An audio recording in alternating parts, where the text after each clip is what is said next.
Aaron Swartz, co-founder of Reddit, was a symbol of the fight for an open, free, and democratic internet. His ideals of transparency, free access to information, and the fight against censorship made him a key figure in the digital rights movement. But as his life was tragically cut short in 2013, a sinister transformation began to take shape within Reddit, one that reflected a broader trend of powerful interests seizing control over once promising platforms built by idealistic founders. The early days of Reddit, a digital forum for the people. Reddit was initially built on the foundation of freedom. Swartz, along with Alexis Ohanian and Steve Huffman, intended it to be a space where users could discuss anything, from the mundane to the revolutionary, without fear of censorship. The upvote-downvote system gave users collective control over content, theoretically ensuring that only the most important ideas floated to the top. At its core, Reddit was anti-establishment. It allowed marginalized voices to gather, it promoted whistleblowers, and it gave space to the kind of discourse that threatened the status quo. It was a platform where ideas, no matter how radical, could be discussed openly. But that all changed after Aaron Swartz's untimely death in 2013. Swartz, who had long been an advocate for free information and had a history of challenging entrenched power structures, was targeted by the U.S. government for downloading millions of academic papers from the JSTOR database. The charges against him, wire fraud and violations of the Computer Fraud and Abuse Act, carried up to 35 years in prison and millions in fines. Many saw these charges as wildly disproportionate, designed not just to punish Aaron, but to serve as a warning to others who dared to challenge the system. After 2 years of legal battles, Aaron was found dead in his apartment, allegedly a suicide. But many within the activist community have long questioned whether this was truly a suicide, or whether the relentless harassment from government prosecutors and private interests had effectively driven him to his death. Swartz's death left a vacuum, and almost immediately, Reddit began to change. The corporate takeover, Advance Publications and Tencent. After Swartz's death, Reddit's trajectory took a dramatic shift away from its grassroots origins. In 2006, Reddit had been acquired by Condé Nast, a subsidiary of Advance Publications, a giant in the media industry. Initially, Advance kept a relatively hands-off approach. However, as Reddit grew, it became clear that this platform wasn't just a forum for free speech, it was an untapped goldmine for data collection, advertising revenue, and a potential tool for narrative control. By 2011, Reddit was spun off from Condé Nast to operate as a separate entity under Advance Publications. As Reddit's user base skyrocketed, the site's increasingly influential role in shaping public discourse made it a target for more powerful interests. Reddit wasn't just a website anymore. It had the potential to shape minds, movements, and even elections.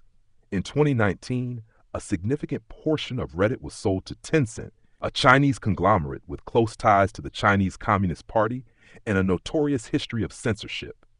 Tencent's acquisition of a stake in Reddit raised immediate concerns, given China's draconian control over information.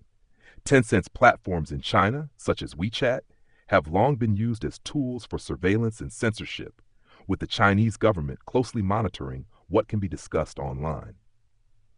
With Tencent now in the picture, many worried that Reddit's values were about to be undermined. Who owns Reddit now?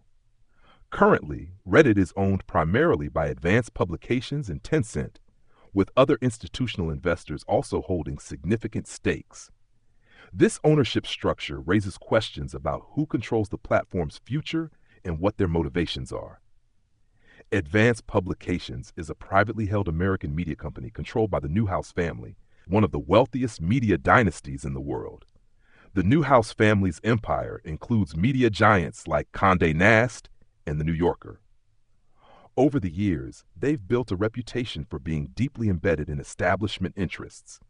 Their control over Reddit is part of a larger pattern of legacy media conglomerates infiltrating new digital platforms to ensure they maintain control over the narrative in a rapidly changing media landscape. On the other hand, Tencent is a Chinese tech giant with extensive stakes in various global tech companies. Tencent's relationship with the Chinese government is well documented, and its involvement in Reddit brings the platform under the shadow of Chinese censorship.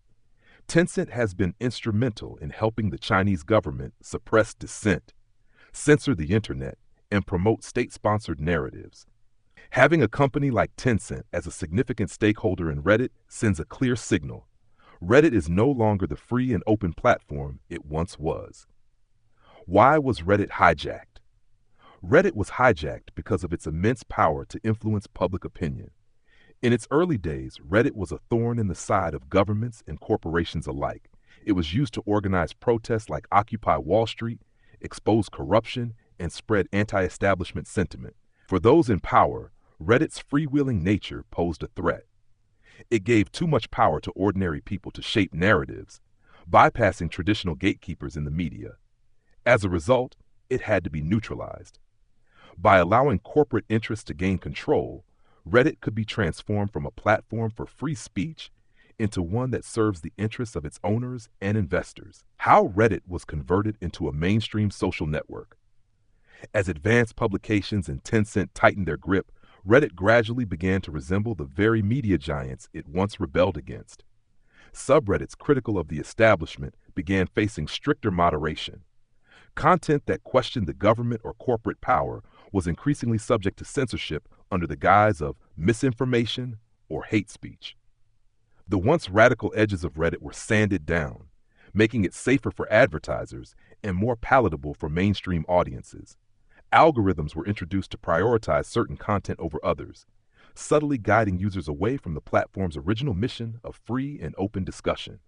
In many ways, Reddit became a hive of textual slop, a stream of shallow, superficial content designed to keep users engaged while minimizing the risk of controversy. This transformation was deliberate. Reddit's new owners saw the platform not as a tool for revolution, but as a potential goldmine for advertising revenue and data collection. The very thing that Aaron Swartz had fought against, corporate control and government surveillance, was now woven into the fabric of the platform he had helped create. The future of Reddit. So who owns Reddit now? It's a combination of powerful pro-establishment corporate interests who have no desire to see the platform return to its roots. It's a tool for profit, data mining, and narrative control, far from the revolutionary platform Swartz envisioned. As Reddit continues to grow, it's clear that the ideals that once fueled it have been hijacked. The people's platform is now in the hands of those it was meant to defy. The question remains, how did we let this happen, and what can be done to reclaim it?